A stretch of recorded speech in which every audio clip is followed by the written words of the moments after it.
तो दोस्तों, क्या आपने कभी पॉइजन मेडन या फिर हमारी सरल भाषा में जो विश्व कन्याएं होती हैं उनके बारे में सुना है? अगर नहीं सुना है तो आज मैं उनके बारे में आपको कुछ इम्पोर्टेंट फैक्ट्स और इंटरेस्टिंग फैक्ट्स बताता हूँ। इनका जिक्र हमारी इंडियन माइथोलॉजी में काफ़ी बार हुआ है। कहा जाता है कि पहले के ज़माने में जो राजा हुआ करते थे वो बहुत कम उम्र की लड़कियों को तरह तरह के जहर खिलाते थे ताकि वो एक ह्यूमन वेपन बन जाए। जब वो उनको तरह तरह के जहर खिलाते थे, उन जहर से उनकी बॉडी उनसे यूज्ड टू हो जाती थी और एक घातक वेपन में बन जाती। तो दोस्तों, क्या ये सब सच है या फिर केवल कहानियां? आइए इस वीडियो में आगे देखते हैं। पहले के ज़माने में लगभग हर राजा अपने दुश्मन की हत्या करवाने के लिए या फिर किसी भी तरह की इंफॉर्मेशन निकलवाने के लिए इन ह्यूमन वेपन्स का इस्तेमाल करता था।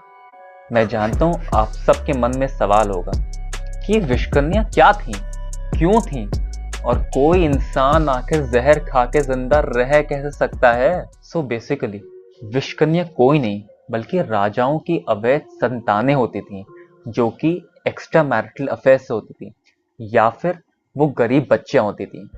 इन बच्चियों को राजघर में रखा जाता था और अच्छा से अच्छा न्यूट्रिशन भी दिया जाता था।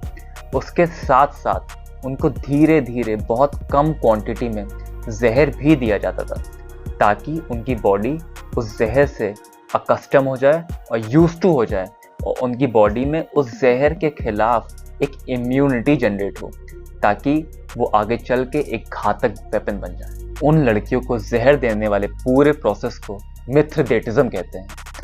अब इस वर्ड की अपनी एक अलग ही कहानी है। एक राजा हुआ करते थे मिथ्रडेट्स 6 जो कि पोंगस के राजा थे। उनको न जाने किस तरह का डर लग गया था कि उनकी मृत्यु जहर खा के ही होगी, तो उन्होंने रोज धीरे धीरे थोड़ी थोड़ी क्वांटिटी में जहर खाना शुरू किया।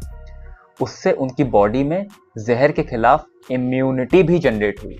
खैर, अब विष कन्याओं के टॉपिक पे वापस आते हैं। क्या आपको पता है कि इनको ट्रेनिंग भी दी जाती थी?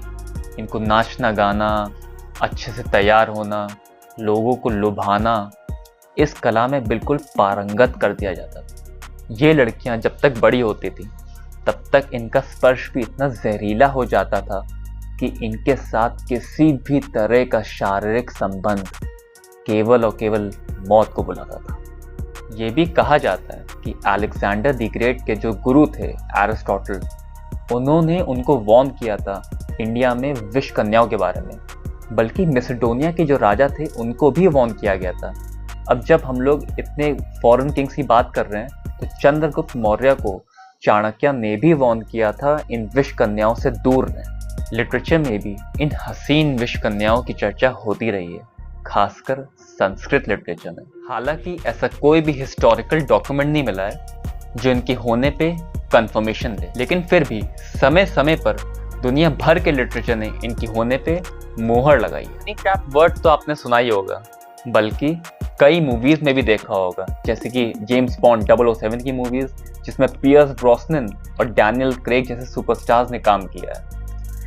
वेल बेसिकली हनी ट्रैप वो एजेंट्स होती हैं जो किसी भी इंफॉर्मेशन को निकालने में बहुत ज़्यादा सक्षम होती हैं क्योंकि उनको वैसी ट्रेनिंग दी जाती है। हनी ट्रैप को विष कन्या का मॉडर्न टर्म भी कहा जा सकता है। हनी ट्रैप का नाम कई बार मीडिया में भी आया है, जैसे कि माधुरी गुप्ता जो कि एक इंडियन डिप्लोमेट थी, और वर्ल्ड वॉर के टाइम एक थी मार्गरेट टॉसेला जिनको जर्मनी की तरफ से फ्रांस में भेजा गया था। हालांकि वो पकड़ी गई थी, लेकिन ये साबित नहीं किया जा सका था कि वो सच में हनी ट्रैप एजेंट थी या नहीं। उम्मीद है दोस्तों आपको विष कन्याओं के बारे में काफी कुछ समझ में आ गया होगा। अब ये सब सच है या केवल कहानियां, ये आप डिसाइड करें। मैं आपसे मिलता हूं अगले वीडियो में। Thank you.